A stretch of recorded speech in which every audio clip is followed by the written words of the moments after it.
lendemain du démarrage de la rentrée scolaire 2021-2022, dont le constat a conjointement été fait par les ministres des 3 ordres d'enseignement, aux côtés du ministre d'État chargé du développement, dans les départements du littoral et de l'Atlantique, Salimane Karemou, ministre des enseignements maternels et primaires, a effectué une descente dans quelques écoles de la commune d'Afrankou afin de s'assurer du démarrage effectif des activités pédagogiques. Première étape, l'école primaire publique de Dangodi.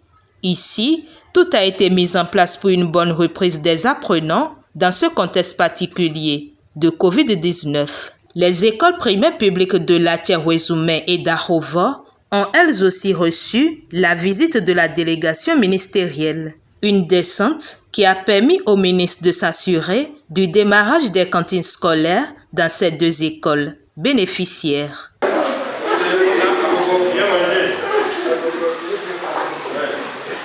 Monsieur, s'il vous plaît.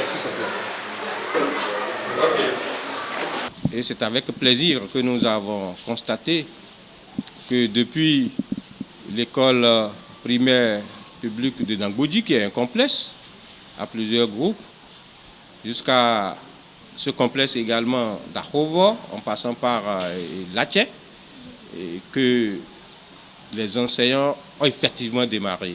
Et partout, nous avons constaté l'activité dénommée évaluation diagnostique.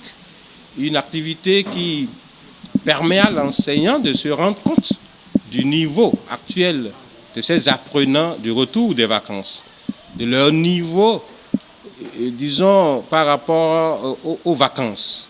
Et ce qui devrait lui permettre de savoir par où il doit commencer ses enseignements.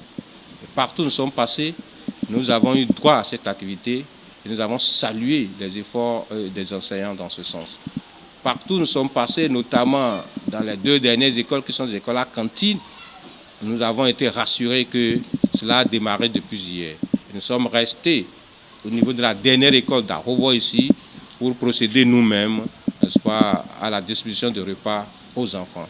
Nous pouvons déjà estimer que le gouvernement continue de jouer la partition qui est la sienne et il le fera à fond jusqu'à la fin de l'année scolaire et je dirais jusqu'à la fin du second mandat. Aux instituteurs, le ministre souhaite une bonne santé pour mieux accomplir leur mission. Le métier d'enseignant, c'est un métier qui n'est pas comme les autres. C'est un métier particulier qui nécessite que celui qui l'exerce soit en parfait état de santé.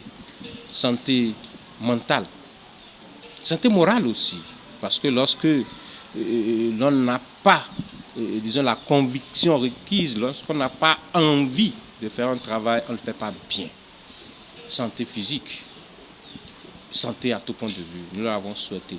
De cet état de santé parfait qu'on le veut, nous l'avons convié à l'accomplissement au quotidien de leurs tâches. L'enseignant, c'est lui qui fait la nation. Il fait la nation à travers ses enseignements. Il fait la nation à travers son exemplarité. Et nous n'avons pas manqué de leur prodiguer comme conseil. Et je voudrais profiter de votre canal pour m'adresser à tous les enseignants du Bénin entier et de façon particulière aux instituteurs et institutrices à tous les niveaux qui se retrouvent.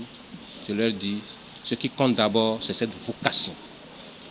Et après cette vocation, cette satisfaction morale de retrouver plus tard dans la vie l'un de ces anciens apprenants devenu président directeur général, devenu l'un des hauts cadres.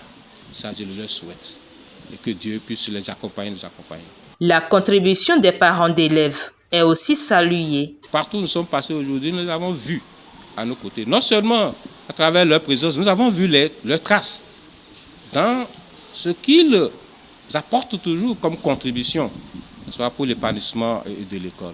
Je leur ai dit, je les ai félicités et je leur ai rappelé qu'ils constituent l'un des acteurs principaux du secteur de l'éducation et qu'ils devraient continuer d'apporter.